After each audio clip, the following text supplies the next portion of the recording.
Hello there, friends, and welcome back to more Kirby and the Forgotten Land. Last time, we beat the game.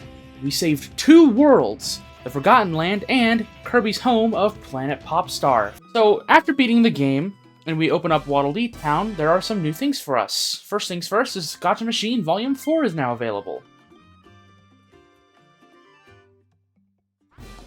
The Waddle Dee Live Corner Stage has been rebuilt. This is a new feature exclusive to the post-game.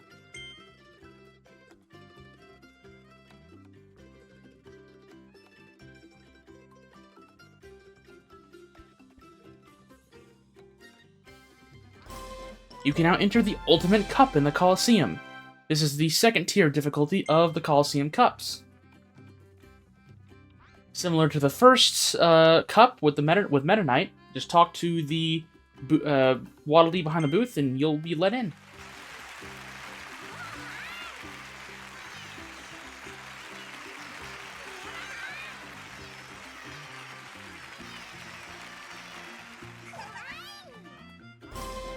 You saved every Waddle Dee.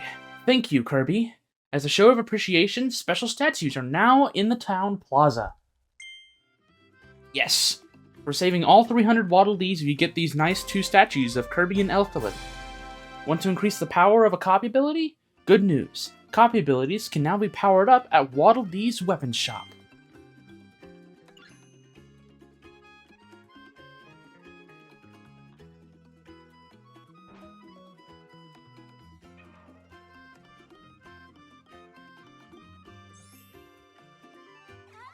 Hey, look! Coraline is visiting our town. She looks a bit upset. Are you thinking what I'm thinking, Kirby? When things really finally calmed down and the animals came to celebrate with us, Leongar was missing. I bet Coraline has been looking for him. She might have found something. We should ask her what's going on.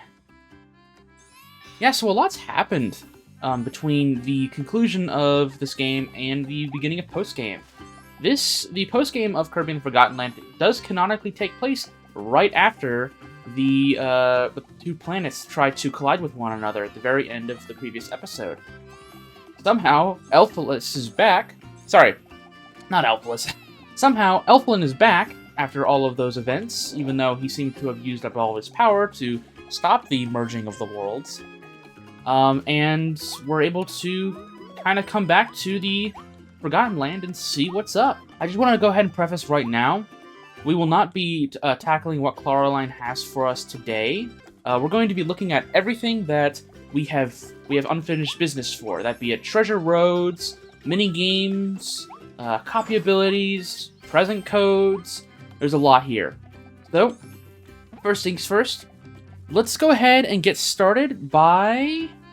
What better way to start our day than with some gacha? Alright, so we've got Gacha Volume 4, which has Leongar, Masked DDD, Big Rig Kirby, and a couple of other smaller capsules that I can't really make out in the bottom there. This is 100 star coins, though, the most expensive of the gacha machines. We got... So what we got? We got Leongar, King of the Beasts, Leongar. Here sits the powerful commander of the ferocious beast pack. He's become a pawn for an invading specimen from beyond the stars, tasked with gathering food, capturing the Waddle Dees to use as a power source, and, most importantly, retrieving the lost subspecimen tagged as ID F87. Which, if by process of elimination and looking at context clues, means Elfilin. If Elfilis is ID F86, then Elfilin would be IDF 87, since Elfilin is a part of Elfilis. Speaking of Leongar, I used a voice modifier for Leongar's voice in the previous episode, and that was the first time I've ever tried one of those. It was pretty weird. I don't know if I'll continue doing that in future videos, but I just wanted to try it out. It seemed fun. Next up on the list, though, is let's talk to this Waddle Dee.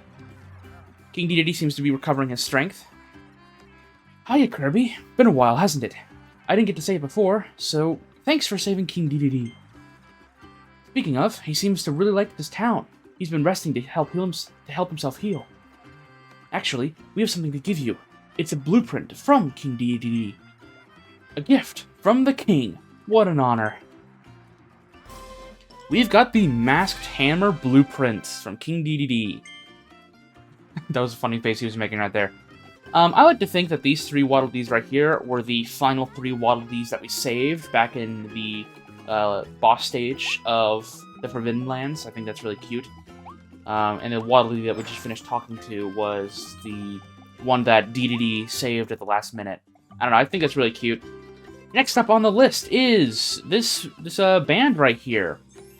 So if we look at the music right here on the Waddle Dee live corner stage, we can listen to different music throughout the game. Now, unfortunately, this band is fairly low-funded and inexperienced, and they won't be able to play every song in the game right off the bat. They'll get to basically the end of Winter Horns and a few extra things, and that's about it. However, right here, like any live performance, there is a donation segment right here with the guitar case. So let's go ahead and toss in 1,000 star coins. After tossing in 1,000 star coins, the band gets very happy and has enough funds to get them a new stage. It looks like.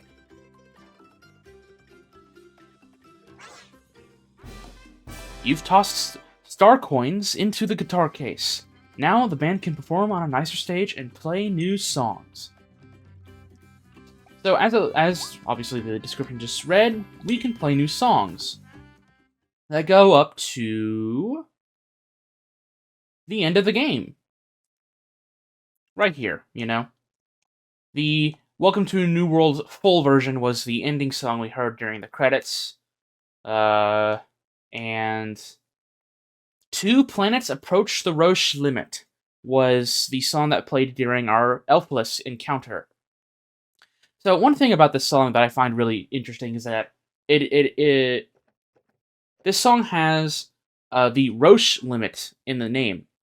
Whenever I first played this game, I had no idea what the Roche Limit was, so I had to look it up, and lo and behold, the Roche Limit, which is an astronomy term, refers to the distance between two celestial bodies, usually planets or stars, can get before their gravity begins to push and pull on one another, and they just completely rip each other apart due to their own forces of gravity, which is exactly what we were seeing at the very end of the final battle with Elfilis, where he summoned Planet Popstar from a wormhole and attempted to crash land it onto the Forgotten Land. I don't know, I think it's a really cool idea for a name for a song, and I just kind of want to share it with you. So, yeah. Next up on our trip through Waddle Dee Town is the Tilt and Roll Kirby guy, Game Shop Waddle Dee. So, we have some unfinished business with this minigame. We need to beat the 3 hard mode difficulties. So, let's go ahead and start out with level 1. Let me go and reset the tilt here. So, it's the same board as the normal level 1. However, there are now 4 Gordos blocking our way, making turns and tilts a little bit tighter than they were in the normal mode. But this still won't be too bad. In fact, this is probably easier than the level 3 normal mode, which is fine. I'm gonna get a little greedy here. Oh, I fell, of course. You also have to pay 5 star coins to play now instead of just 1. So there is a bit more of a cost to losing, because you're just going to be paying more. You're going to pay 5 times the regular admission fee. But really, I mean, 5 star coins still isn't really all too much to pay, as long as you play safe. Because again, there is no time limit. It's just a time attack kind of mode. There we go. Second try. There are bonus missions to these hard modes where you can where you need to clear them within a certain amount of time. I won't be really going for those. I'm just going to be playing these for fun and just showing off that you can complete them. You do get a reward for completing all of the hard modes, so that's what I'm aiming for. On the second stage, it's very similar to the first one in terms of its changes, which is primarily just there's Gordos now. What I'm going to do is wait for the right Gordo to be away. Oh, no. Yeah, okay. I turned a little too hard there. So now I need to kind of level this out a bit. And just slowly edge the right Kirby. Oh, no. Hopefully I won't be bankrupt by the end of this. There we go. Alright, that's where I wanted them. I wanted them together, because this makes it a bit easier to navigate this earlier segment. Oh, now I've got them all where I want them. I'm going to slowly tilt this in. I'm going to wait for the Gordo to move. And then I'm just going to bum rush that left Kirby in there. Alright, now that Kirby's in, he's safe. Now it's time to move in the last Kirby. There we go.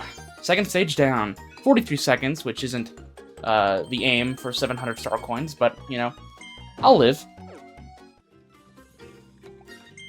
And last but not least, we have the third stage difficulty, which again, just adds some Gordos, but really, this one's still pretty tough, regardless. I'm gonna play a little tight here. Oh, that was a bad idea. Oh, yeah, man is deliberate. Barely avoid the... Guess I'm gonna go... Okay, take this very slow. Nope.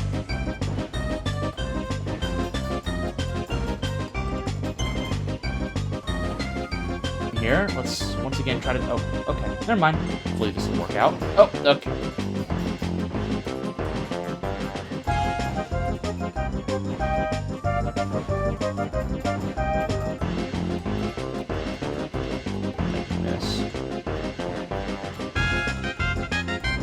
Make your way around.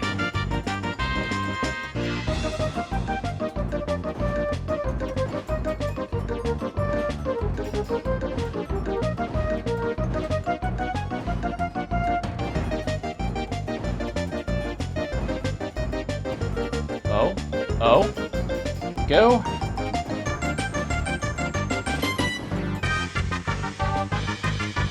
Very slowly descend. I got time. Up we go! Yes, let's go! Alright. The hardest piece of content in this game is done. Let's go! Oh! I don't even want to know how many tries that took me. There we go! We cleared all of Tilted Roll Kirby in extra hard difficulty. Whoa! You cleared all of the extra hard difficulty? Really?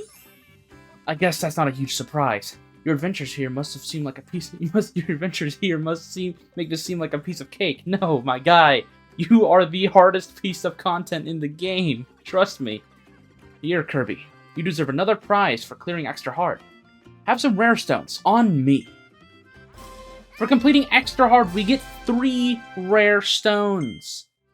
Yeah, very, very much worth it for all of the pain and suffering you have to go through. I absolutely believe that you should 100% take him up on that offer. You'll be suffering for a little while, but that's okay. Alright, the last thing I want to check out here in Waddle Dee Town before we go and see what the overworld has left for us to do is the present codes. Now, we already used 2 present codes previously in the series just to kind of show off the system. But I'm going to be using as many present codes as I can actively use as of the time of this recording to show off what goodies they might have. First up on the list is the present code New Adventure. This one is obtained from completing every stage in the demo on both difficulties, Spring Breeze and Wild Mode, and it is obtained similarly to the clear demo. The code New Adventure gives us a rare stone and some money. 300 star coins and 1 rare stone. Very much worth it. Again, similarly to clear demo, I do not know if you have to have actually completed Kirby in the Forgotten Lands demo in order to obtain this, or if you can just obtain it normally without having to download and complete the demo.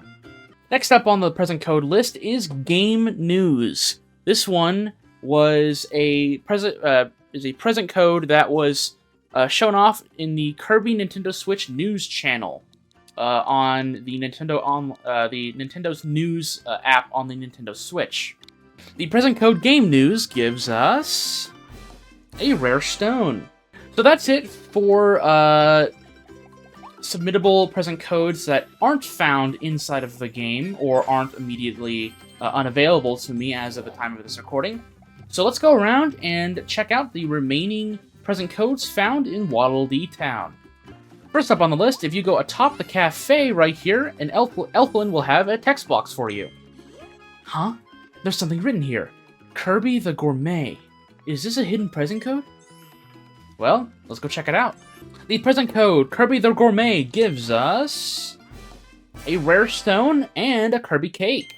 Back in the cinema, which we haven't seen since episode 2, go to the right corner right here, and Elflin will have a text box for you. Ooh, there's a strange message in this pamphlet. Kirby Story. This must be a hidden present code. Present code gives us some 300 star coins. Not bad. Standing atop this Coliseum booth, Elflin will have a text box for you. Hey, look at this. There's a code hidden here. Brawling Coliseum. Is this a hidden present code? For inputting the present code Brawling Coliseum, we get a bag of star coins and an attack boost item. 500 star coins. Right below where Meta Knight is perched, Elflin will have a text box for you. Have you wondered why the Beast Pack stopped attacking and left this town alone? You certainly helped when you arrived, Kirby, but the Waddle Dees told me that Meta Knight has been fighting to protect this town all on his own. He keeps watch day and night. He's even doing it right now from that perch up there. Gosh, Meta Knight is so strong and so cool. Not only that, but if we look just below where Meta Knight is standing, there will be a present code, Thank You, Meta Knight. Entering the Thank You, Meta Knight present code nets us 3 rare stones. Last up on our present code journey is right behind the Kirby stone statue. Hey Kirby, I think there's a present code back here. Thank you, Kirby. Maybe it's a thank you gift from the Waddle Dees? For entering the present code, Thank You, Kirby, we get a rare stone and a star coin bag. This is also kind of your reward for obtaining all 300 Waddle Dees. For entering 5 present codes, we get the Delivery Waddle Dee capsule. This dutiful delivery D works for Waddle Dee deliveries in town. He gets helpful items to your doorstep with blinding speed. Kirby's handwriting makes it hard to read the present code sometimes, but this kind soul approves the orders anyway. So there are unfortunately a few present codes I am unable to obtain for one reason or another. Be it an expiration date has gone by, or I have no means of access to the way you can obtain these present codes and they just won't show. But I'll go ahead and have a list of them on the side of the screen here right now.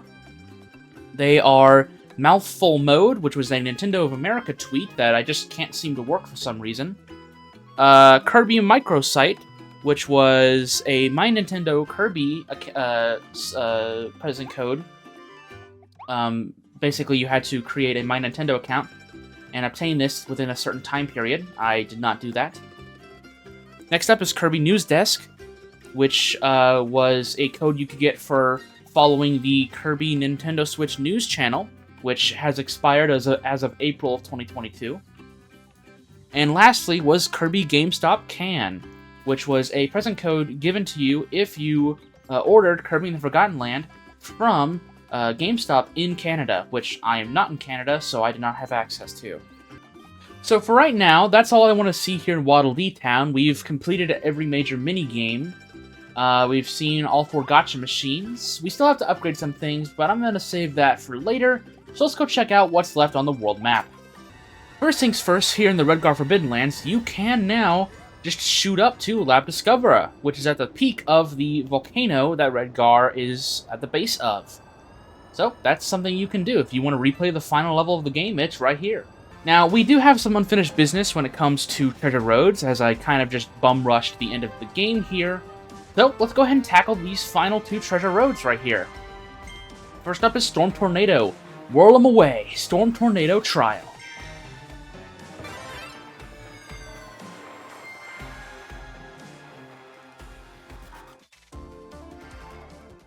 Alrighty. This will kind of be the first major debut of this copy ability as well, as I did not use it very much. But there we, as I said previously with this ability, it is pretty much just a bigger tornado that does more damage. It has a bit of a trail effect, but otherwise it's not really any different from the other two tornado abilities. This is obviously a treasure road that has us focusing down enemies instead of solving puzzles or trying to race to the end of the goal in a fast amount of time. So, just ramming foes and spitting them out at enemies is going to be our best bet. We are able to completely destroy larger enemies now with Storm Tornado because of our harder damage and larger hitbox. So that is a huge plus. Time to take down 2 Flurnias. Alright. We've got some blocks here and enemies so that we can use as kind of like debris that we can chuck at our opponents. Unfortunately, we're not entirely invincible still during Tornado phase. We can still get hit pretty hard. So I like to just kind of try to aim for some shit damage here. Try not to get too greedy with my damage. Thankfully, due to that attack boost I got from the the Brawling Coliseum present code, I'm going to be able to just kind of mow down these enemies even faster than normal. Oh no! I got hit! Unfortunately, their tornadoes are still stronger than ours for some reason, even though we're at the max level, but whatever. Flurnia will do Flurnia, it's fine. 1 minute 27. We have 3 seconds to spare. Next up on the list is the Multi-Mouth Treasure. Kirby, the Master of Mouthfuls. Target time is 2 minute 45. Let's go.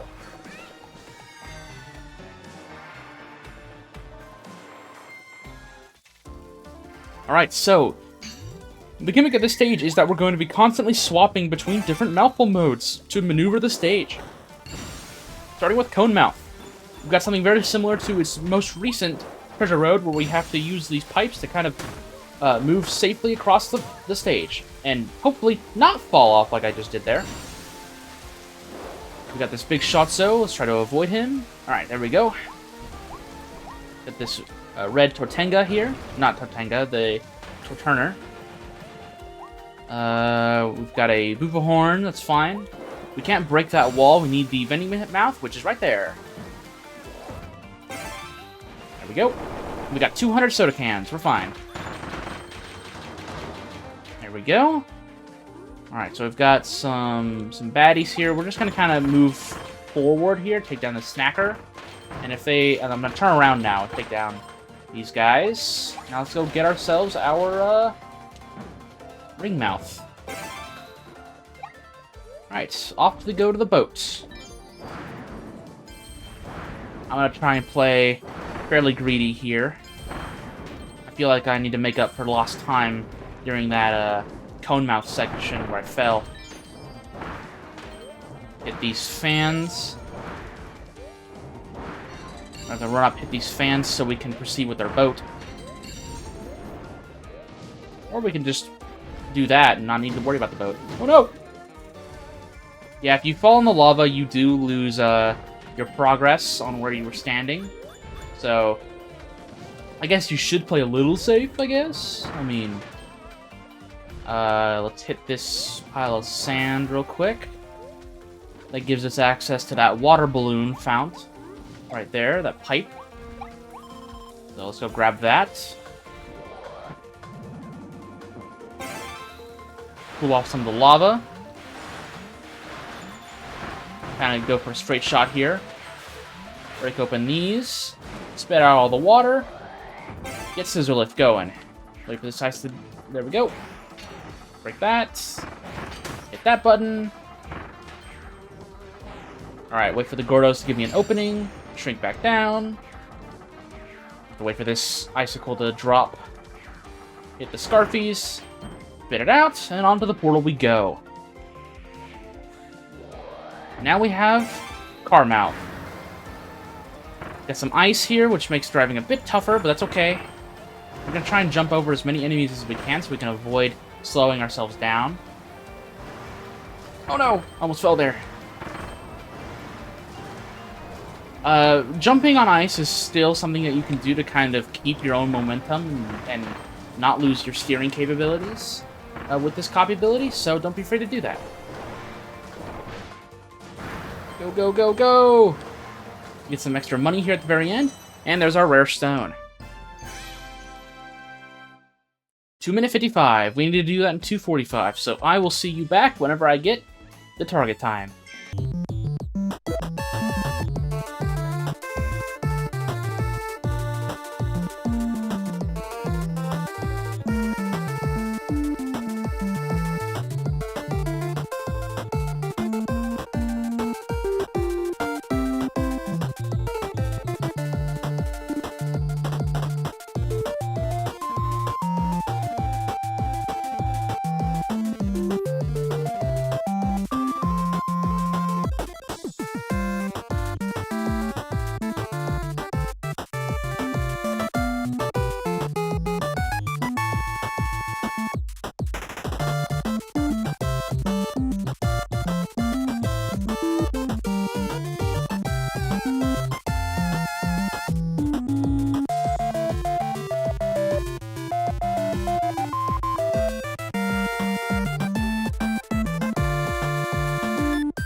Okay, I think I made that. If not, just barely. 2:36, 2:45. Yeah, I had a lot of time, actually. Nice. Whoa, is that a masked hammer blueprint? I want to make that. Gimme, gimme. Alright, let me get my tools ready, and then we'll get this evolution started.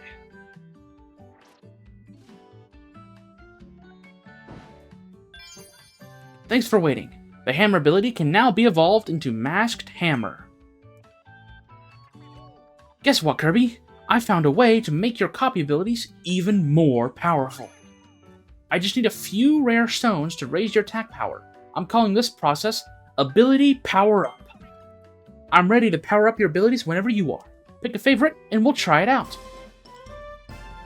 Ability Powered Up. When you power up an ability with a plus will appear that shows that its attack power has been increased. Use that extra power to beat some hard bosses. We can fully upgrade any of these copy abilities that we want, but for right now, let's go ahead and just grab our Masked Hammer. Alright, so the changes are, it has the same attack power as the Wild Hammer with 4.5 rapid fire. Jeez. Absolutely, I'm taking that. And we get ourselves a cool mask. The hammer ability has evolved into Masked Hammer. Not one, but two hammers, very similar to DDD's final version of himself, Masked DDD. Looking at the Masked Hammer copy ability, it is the best hammer copy ability out there. I mean, look at its stats. We've got two hammers with a fairly strong regular attack power. The third hit of the combo creates these fire tornadoes, which is really nice. Whenever you jump and swing your hammers in the air and land down, you'll create these fire tornadoes. This is a great way to deal with enemies from afar if you're afraid of getting close to them. It doesn't do too much damage, but it's, damage is still damage. Next up, it's Charge Attack. It still has the fire properties, thankfully, and this hammer, Charge Attack, will move forward. Now, you can obviously charge and just stay still, but you can charge down enemies with this ability as well. It does a crap ton of damage. This is a really, really, really good copy ability. Bada bing, bada boom. However, I'm not done with the Masked Hammer copy ability. First things first, its description reads, "The self-proclaimed king's hard-hitting hammers are now yours. Let the power of the mask take over to unleash devastating attacks with a fiery flourish." But you know what? We have access to a new gimmick, the Ability Up. So let's go ahead and try it out. For 2,500 star coins and 5 more rare stones, we can power up the Masked Hammer ability. Let's do it. Now we have Masked Hammer plus Star, which indicates that it has reached its max power. What this usually indicates is that it's pretty much been doubled in strength. So anything that we saw earlier will now basically just do double damage. It's not always the case. It's a weird multiplier, but just think of it as you're doing double damage now. Which, when it comes to this copy ability, means you're doing a lot of damage now. Well, I'll incorporate the dodge mechanic a bit more this next time around. Hopefully that'll help me clear out enemies a bit faster.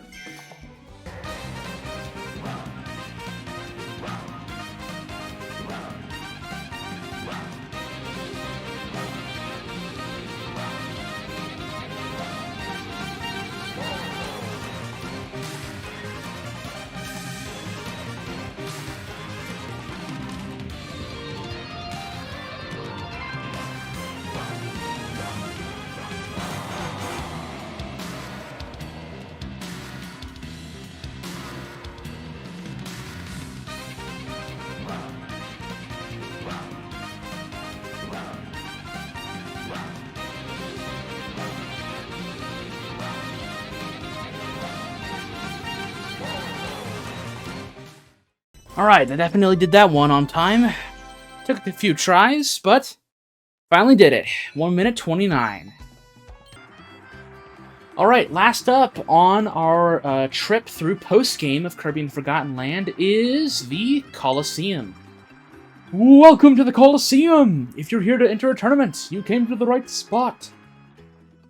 So, we have the Ultimate Cup. The Ultimate Cup is now available at the Colosseum.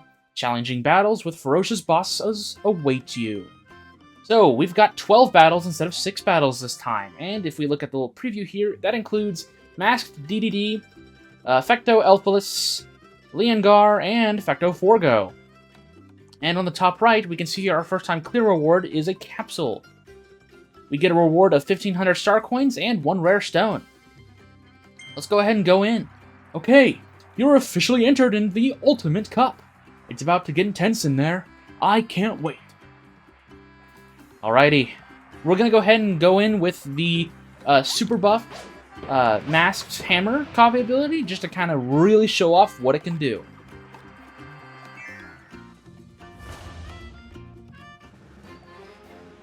Alrighty, looks like we're going to be going up against Silly Dillo first. We have access to the Bomb copy ability or the Ice copy ability if you really want it. Alright, let's go in. So, during the Ultimate Cup, I kind of just want to talk about my opinions on these bosses as we fight them. Silly Dillo, I think, is a great introduction to the dodge mechanic if you haven't really been utilizing it at that point in the game. His strategies really implore you to use the dodge roll, because before then, there really isn't an enemy that you need to actively be dodging. You can guard his attacks, and you won't take any damage. Actually, never mind. That proved me wrong right there. You will take a bit of damage, but just TLDR, I like that he incorporates dodging into his attacks, because not a lot of players probably even knew about dodging up to this point in the game, if at all. I know some players who just found Silly Dillo's like no-hit run attempts to be really, really annoying because they didn't know about dodge rolling.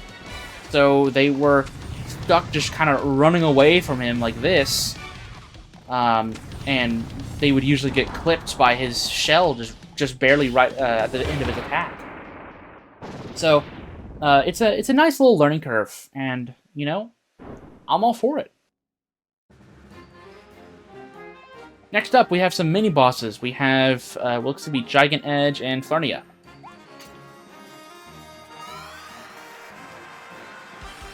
Similar to the first Colosseum, the edges, the mini-bosses are kind of just filler. They aren't really all that strong, and our super buffed Masked Hammer is going to make very quick work of these guys. If you've ever wondered why I wait to attack a mini-boss whenever they're spawning in or whenever they are about to enter their phase 2, it's because they take significantly less damage, if no damage at all, because they're prepping their next phase. So usually you need to wait for them to stop doing that kind of like roar animation before you can actually deal damage to them. Next up, looks like it's Meta Knight. So in my video about Meta Knight, in my video about Meta Knights, I didn't really talk about him all too much because I just really wanted to show off the battle itself and the atmosphere, which I really enjoy. I love the music, I love the atmosphere. But the Meta Knight fight itself is easily one of the more like graceful, exciting encounters, which is why I delivered the encounter the way I did on my video on the fight. The fight itself is a decent check, player check skill. The fight itself is decent at checking the player's skill. From that point in the game, I'm gonna go and dodge this. Dodge. Retaliate. So it kind of just checks to see if you're ready to go to the second half of the game. It's fun. It teaches you to dodge. It teaches you to block. To wait for openings. You know, it's a fairly nice fight. Next up is Gorimondo.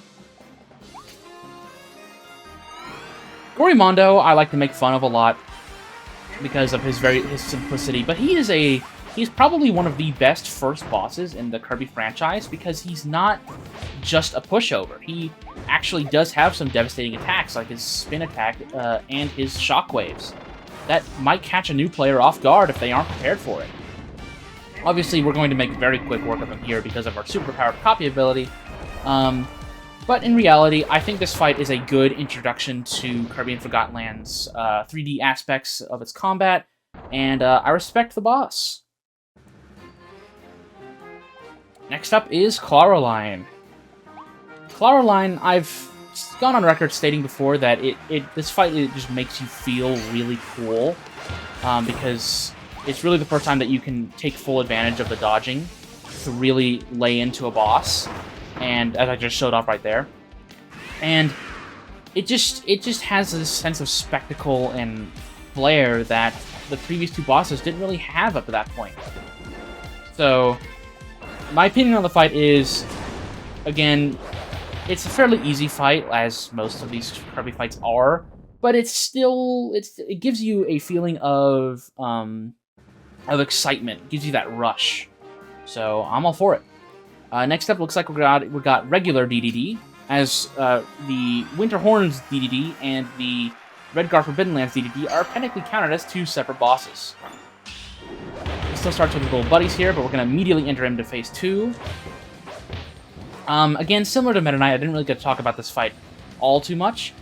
I think it is really, really cool that DDD just forgoes his hammer for just a pillar,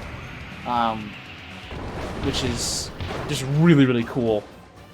It would be nice to, you know, the next Super Smash Brothers DDD just has this huge pillar instead of a regular hammer. I bet that would make a lot of people very happy.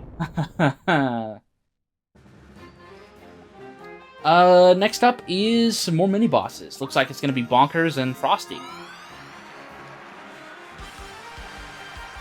Frosty is probably my favorite of the mini bosses just because of his design and charm. He kind of went down really easy there, but that's okay. You know, I like the ice ability. I've gone on record saying that before, that I like ice. So, of course, I would like the ice mini boss.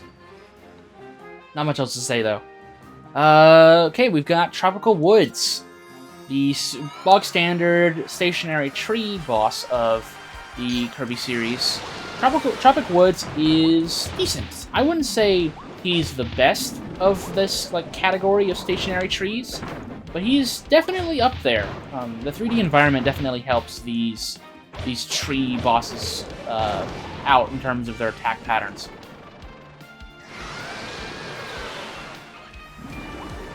There's really not much else to say about this boss, honestly. It's a tree. I guess he can be a kind of annoying sometimes with those grates that block your attacks, but really, probably the worst boss of the group. I mean, that's not saying that he's bad. It's just it's the weakest of the bunch. But that's okay. Next up we got Fecto Elfilis. I also don't think Tropic Woods is a member of the Beast Pack. I think it's just a tree that is in our way. But I'm not too sure about that. I don't think so. It doesn't show up in the boss refight, so I highly doubt it. This second phase of Fecto Elfilis is really hype. I love the music, pacing, the fact that Dedede has just kind of lost his sense of regal humanity and is just rushing at us like a boar, which, you know, makes sense thanks to its mask. But really, it's very easy. It's a very easy phase. You just wait for him to rush at you, you dodge, and you retaliate. It's nothing too special. Next up, we've got Leongar. Now, something to note about the Ultimate Cup is that up to a certain point in the lineup of the 12 bosses, everything is random. Silly-Dillo will not always be the first opponent that you face. Sometimes it will be Clawroline or Mini-Boss or something like that, you know?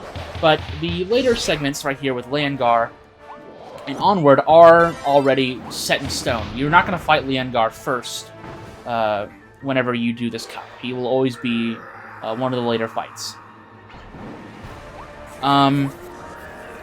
If you look at here, Leongar as an encounter is a good one.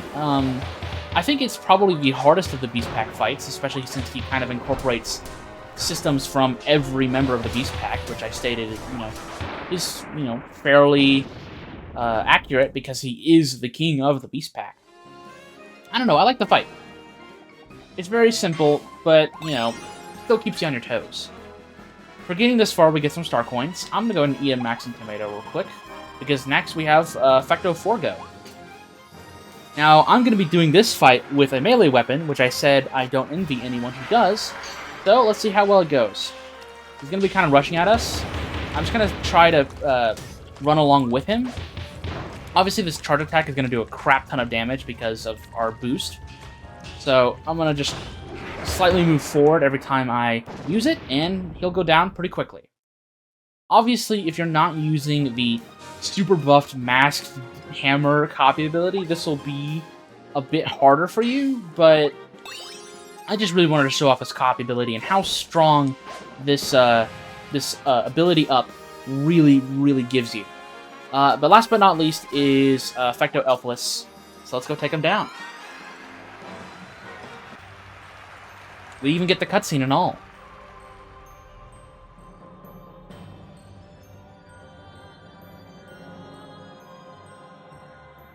Screw it. Alright, finally, the last battle. Which warrior will the goddess of victory smile upon today? Again, the commentary DDD has some, the commentator Waddle Dee has some things to say about the encounter.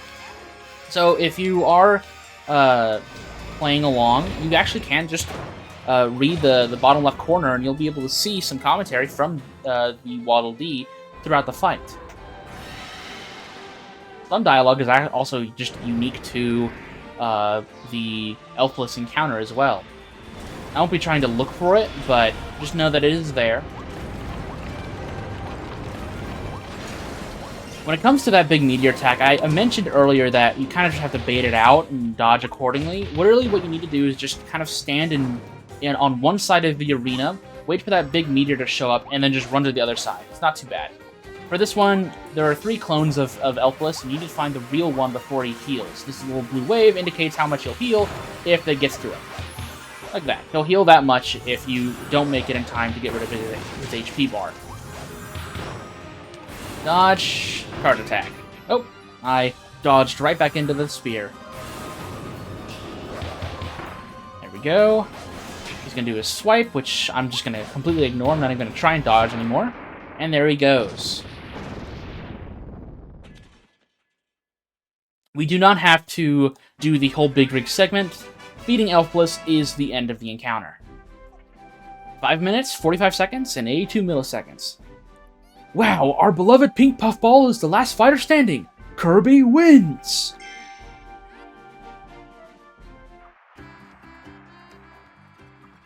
Congratulations on a stunning victory, Kirby! Here's your hard-won reward. We get 1,500 star coins for our troubles. And we get a rare stone. And we also get a special figure. This special figure is of the ultimate life form, Fecto Elfilis. The Elfilin we first met was born from a small, compassionate soul that hid behind greater invasive ambitions. Without a soul to temper its power, the creature's spatial teleportation ability ran amok, opening mysterious vortices left and right. Now that they're whole again, they're already planning their next invasion. Well, there we go. The Ultimate Cup is down. And that's everything I wanted to see here in the post-game of Kirby and the Forgotten Land. The only thing left to do is to go and see what Clawroline wanted us to check out over at the observation tower. So, I'll see you guys over there.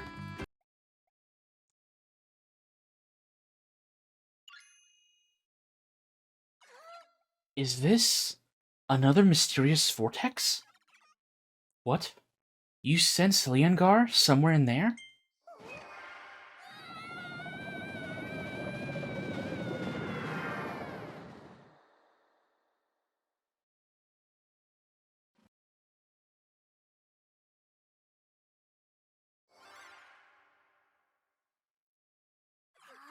Oh my gosh.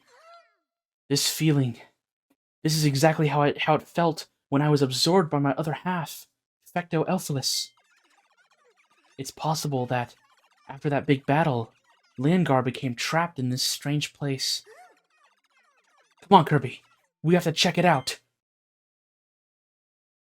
Next time, on Kirby and the Forgotten Land, we begin exploring isolated isles, Forgo Dreams.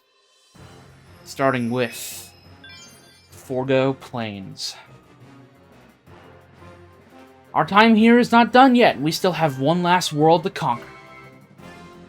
So with that, I'll see you soon.